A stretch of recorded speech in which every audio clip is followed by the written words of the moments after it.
Hello friends, welcome to our YouTube channel. So ఈ వీడియోలో అయితే మనం ఆంధ్రప్రదేశ్లో నోటరీ ఎలా అవ్వాలి అనేది ప్రాసెస్ అయితే పూర్తిగా తెలుగులో అయితే తెలుసుకుందాం. ఆంధ్రప్రదేశ్లో నోటరీగా ఎలా రిజిస్టర్ చేసుకోవాలి, అవసరమైన అర్హతలు, దరఖాస్తు ప్రక్రియ మరియు అవసరమైన డాక్యుమెంట్ల గురించి పూర్తి సమాచారం అయితే ఈ వీడియోలో అయితే మనం అందిస్తున్నాం. సో వీడియోని అయితే జాగ్రత్తగా స్కిప్ చేయకుండా చూడండి. మన ఛానల్ని సబ్స్క్రైబ్ చేసుకోండి, లైక్ అండ్ షేర్ చేయండి ఈ వీడియోని. నోటరీ అనేది మనకి ఒక ప్రభుత్వం అధికారికంగా నియమించబడిన వ్యక్తి.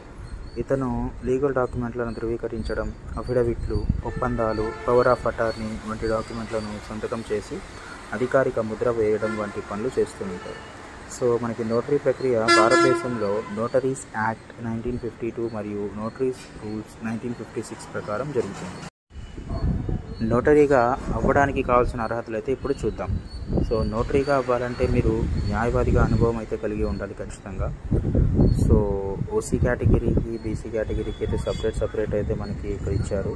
ఓసీ కేటగిరీకి మనకి 10 years అయితే అనుభవం ఉండాలి. So BC, SC, ST category అయితే 7 years అయితే మనకి అనుభవం అయితే ఉండాలి. దీంట్లో మనకి ఏ కేటగిరీ అయినా కానీ మహిళలకైతే మాత్రం 7 years అనుభవం అయితే సరిపోతుంది. దరఖాస్తు చేసేటప్పుడు ఏ డాక్యుమెంట్లు సమర్పించాలనేది అయితే మనకు చాలామందికి అయితే డౌట్ ఉంటుంది. సో వాళ్ళ కోసం అయితే ఈ ఏ డాక్యుమెంట్స్ సమర్పించాలైతే ఇప్పుడు చూద్దాం. సో మనం Bar Council of India enrolment certificate అటెస్టేషన్తో అయితే మనం కలిగి ఉండాలి.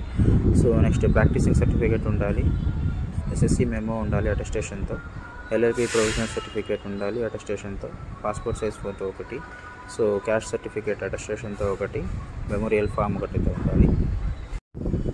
ఈ దరఖాస్తు ప్రక్రియ ఎలా ఉంటుందంటే మనకి మన పైన పేర్కొన్న ఈ డాక్యుమెంట్స్ అన్నీ సిద్ధం చేసుకున్న తర్వాత దరఖాస్తును ఆ సంబంధిత జిల్లా న్యాయమూర్తికి లేదా మీరు ప్రాక్టీస్ చేస్తున్న కోర్టు లేదా ట్రిబ్యునల్ ప్రిసైడింగ్ ఆఫీసర్ వాళ్ళ ద్వారా అయితే మనం సబ్మిట్ చేసుకోవచ్చు. ఈ అప్లికేషన్ని competent authority, notary cell, department of legal అఫైర్స్కి అయితే మీరు పంపించాల్సి ఉంటుంది. ఈ దరఖాస్తు అంగీకరించబడితే మీరు నోటరీగా అయితే నియమించబడతారు ఫైనల్లీ.